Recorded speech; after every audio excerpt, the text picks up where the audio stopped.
Hi friends, Mrs. Turner here. I'm going to be starting our newest read aloud. I'm super excited about it. It is called The Miraculous Journey of Edward Tulane. I'm reading this with permission from Scholastic. This is my absolute favorite Kate DiCamillo book, although I love all of her books. So I'm really excited to get going with you guys. And here comes the first 3 chapters. And I will definitely show you guys pictures. That is the cover, which I think is pretty beautiful. And let's start. Chapter 1. Here is the picture for chapter 1. Once, in a house on Egypt Street, there lived a rabbit who was made almost entirely of china.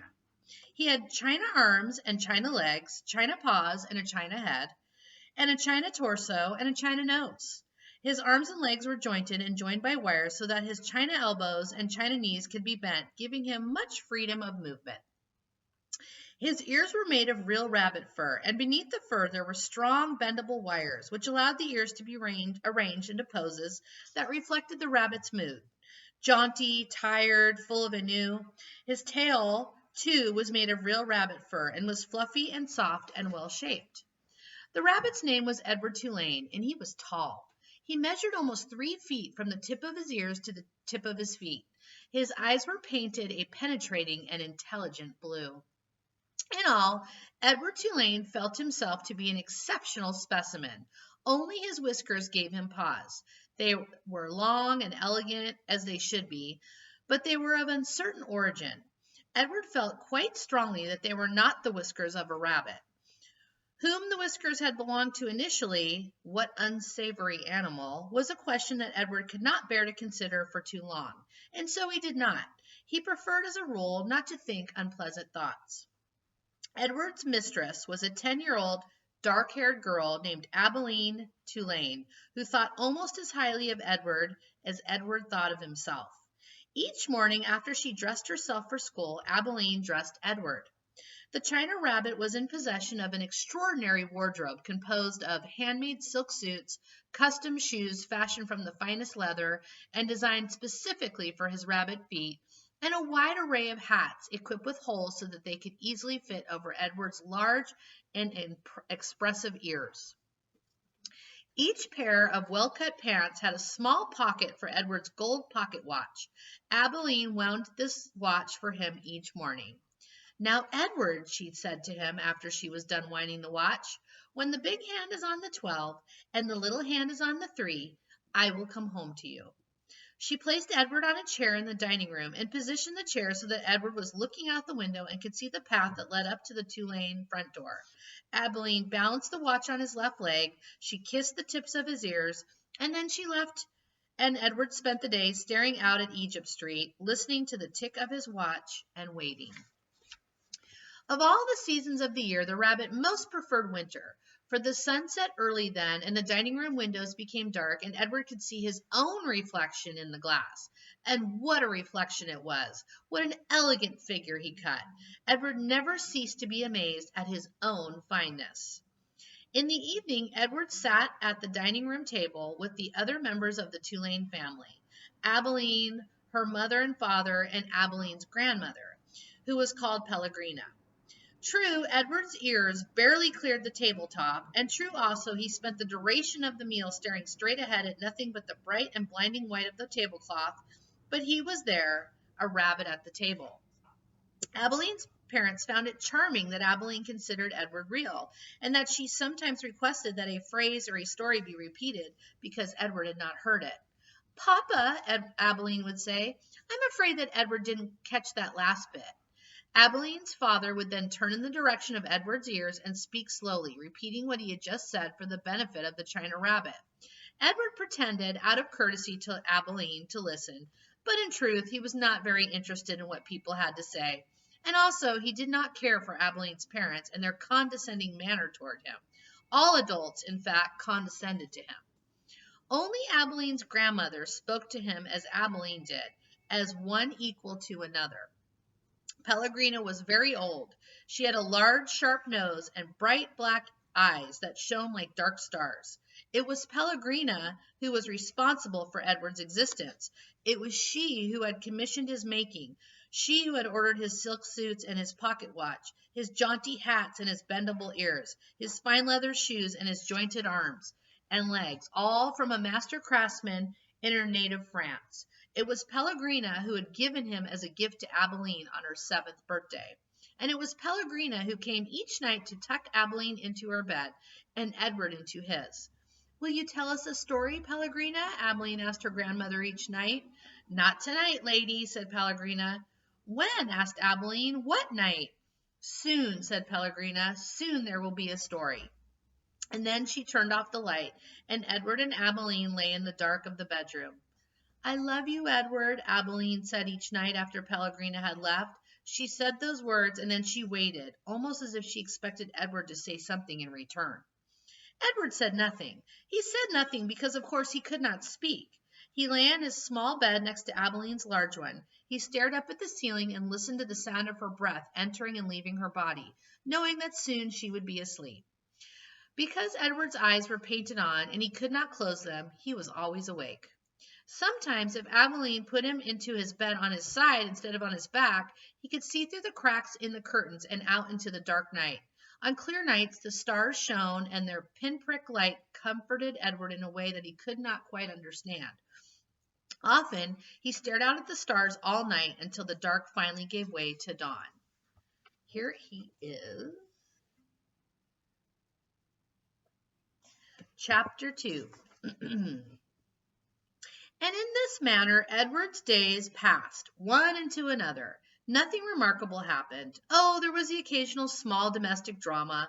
Once, while Abilene was at school, the neighbor's dog, a male brindled boxer inexplicably named Rosie, came into the house uninvited and unannounced and lifted his leg on the dining room table, spraying the white tablecloth with urine. He then trotted over and sniffed Edward, and before Edward even had time to consider the implications of being sniffed by a dog, he was in Rosie's mouth, and Rosie was shaking him back and forth vigorously, growling and drooling. Here's the picture. Ugh. Fortunately, Abilene's mother walked past the dining room and witnessed Edward's suffering. Drop it, she shouted to Rosie, and Rosie, surprised into obedience, did as he was told. Edward's silk suit was stained with drool and his head ached for several days afterwards, but it was his ego that had suffered the most damage.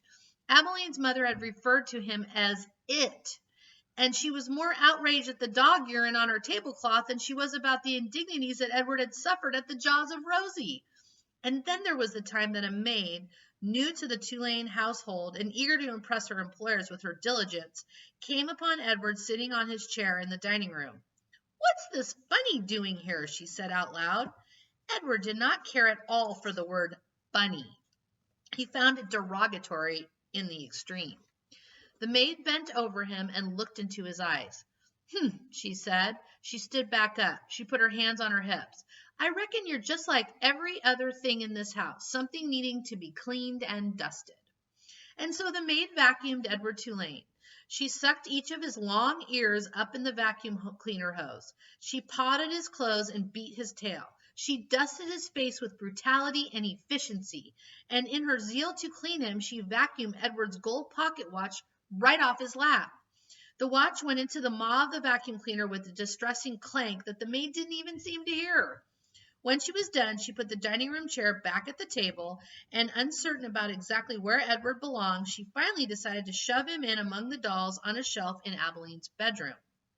That's right, said the maid. There you go. She left Edward on the shelf at the most awkward and inhumane angle. His nose was actually touching his knees, and he waited there with the dolls twittering and giggling at him like a flock of demented and unfriendly birds until Abilene came home from school and found him missing and ran from room to room calling his name. Edward, she shouted, Edward! There was no way, of course, for him to let her know where he was, no way for him to answer her. He could only sit and wait.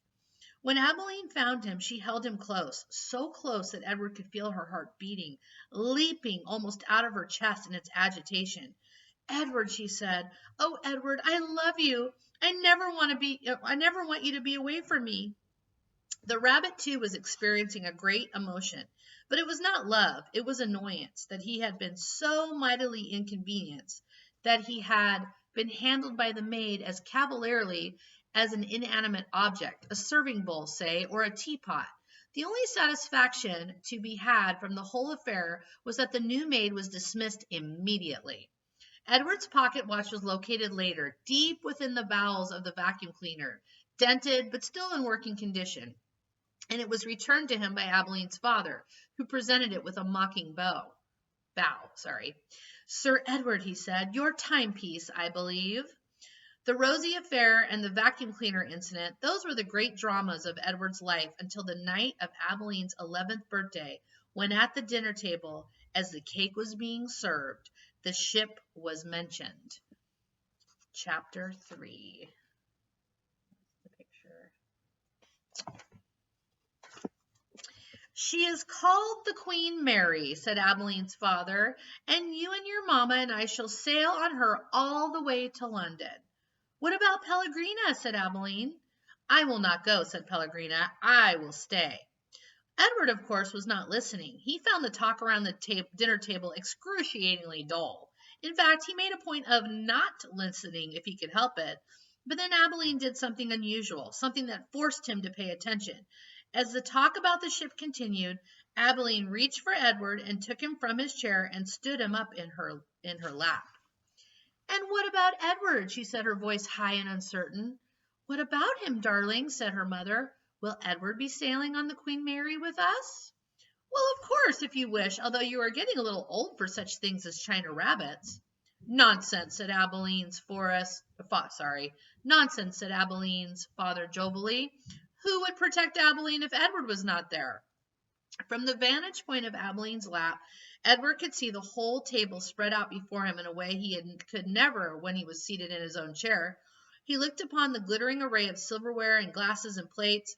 He saw the amused and condescending looks of Abeline's parents, and then his eyes met Pellegrina's. She was looking at him in a way a hawk hanging lazily in the air might study a mouse on the ground.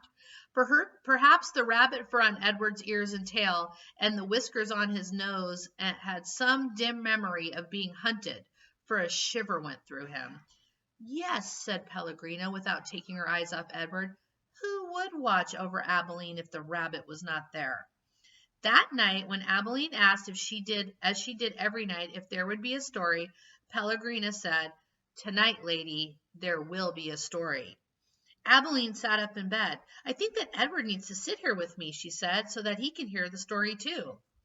I think that is best, said Pellegrina. Yes, I think the rabbit must hear the story. Abeline picked Edward up, sat him next to her in bed, and arranged the covers around him. Then she said to Pellegrina, We are ready now. So, said Pellegrina, she coughed, and so the story begins with a princess. A beautiful princess? Abeline asked. A very beautiful princess. How beautiful? You must listen, said Pellegrina. It is all in the story. And that's where I'm going to stop today. I hope you guys enjoyed the first 3 chapters. It only gets better from here, so tune in for the next ones. And have a good afternoon, or morning, or night.